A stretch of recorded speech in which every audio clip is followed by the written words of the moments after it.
Assalamualaikum warahmatullahi wabarakatuh. Bismillahirrahmanirrahim. Kaum muslimin rahimakumullah, para penonton channel YouTube Portable. Kedatangan Islam ke muka bumi ini adalah merupakan salah satu rahmatnya Allah kepada umat manusia. Dan di antara umat manusia ada kaum Hawa, kaum perempuan, yang hampir ratusan tahun mendapatkan diskriminasi atau perlakuan yang tidak baik dari kaum laki-laki. Dan itu terjadi di masa-masa pra-Islam. Wanita diperjualbelikan, wanita dijadikan sebagai hasrat nafsu seksual.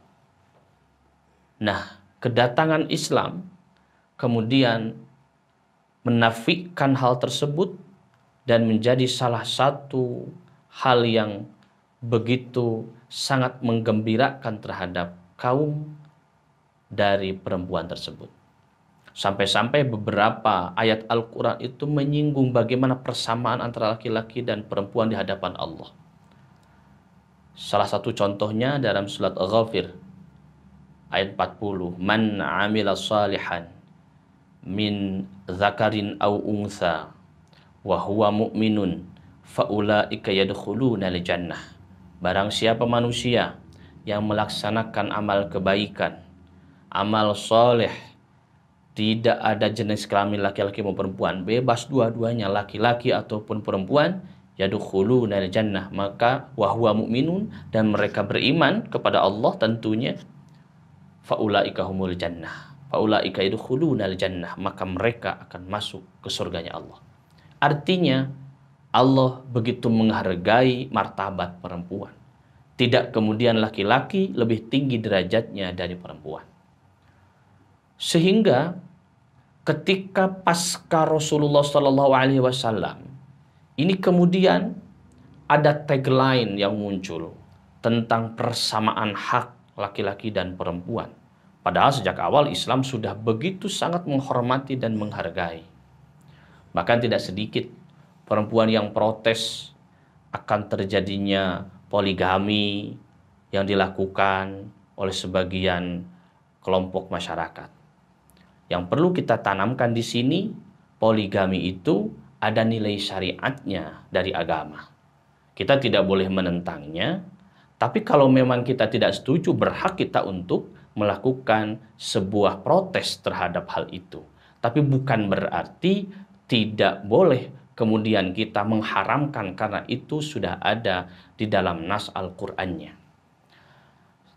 Walaupun saya juga mengkritik kepada para pelaku poligami sendiri bahwa jangan kemudian dikonotasikan hanya sebagai sunnah Rasul poligami tersebut. Kenapa? Karena Rasul memiliki dua fase. Fase pertama, Rasul itu menikah dengan Siti Khadijah tanpa poligami. Bahkan jangka waktunya hampir 25 tahun Rasulullah bersama Khadijah tanpa ada wanita yang lain.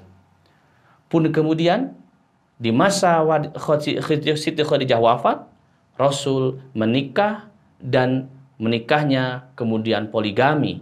Dan ingat, poligaminya Rasul itu semua atas perintahnya Allah Subhanahu wa Ta'ala. Makanya jangan hanya kemudian kita menggembar-gemborkan bahwa poligami sunnah Rasul, kita harus seimbang, harus balance, bahwa ternyata monogami pun dicontohkan oleh Rasul. Nah, dari sini kemudian kita tahu begitu sangat tinggi derajatnya wanita dalam agama. Sampai-sampai Rasulullah mengatakan, man ahaqqun nas, ada sahabat yang bertanya, man ahaqqun nas bihusni sahabah ya Rasulullah, siapakah manusia yang paling berhak untuk diberikan kebaikan penghormatan oleh kami menurut para sahabat? Jawabnya, qala ummuka summaman ummuka summaman ummuka. 3 kali Rasul mengatakan manusia yang berhak kamu pertama kali hormati itu adalah ibumu, ibumu, ibumu, baru kemudian summa abuka, setelah itu barulah kemudian bapakmu. Nah, Dari sini kemudian kita bisa memahami bahwa jangan kemudian kita membenturkan ada perbedaan gender atau jenis kelamin, seolah laki-laki lebih berkuasa daripada perempuan. Agama memandang sama siapapun yang baik, siapapun yang bertakwa, siapapun yang mengerjakan amal soleh, maka dialah yang berhak mendapatkan rahmat Allah nanti di yaumil akhirat. Mudah-mudahan kita semuanya bisa menempatkan posisi masing-masing, baik laki-laki maupun perempuan, tanpa merendahkan satu kelompok ke kelompok yang lain. Laki-laki tidak boleh merendahkan perempuan, pun kemudian perempuan jangan merendahkan diri sendiri. Banyak sekali perempuan yang merendahkan dirinya sendiri, dia tidak bisa menjaga kehormatannya sendiri. Mudah-mudahan kita semuanya bisa menjaga kehormatan diri kita masing-masing dan saling menjaga kehormatan kita masing-masing.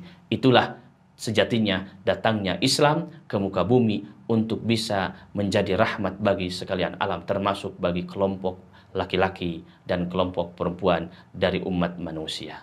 Assalamualaikum warahmatullahi wabarakatuh.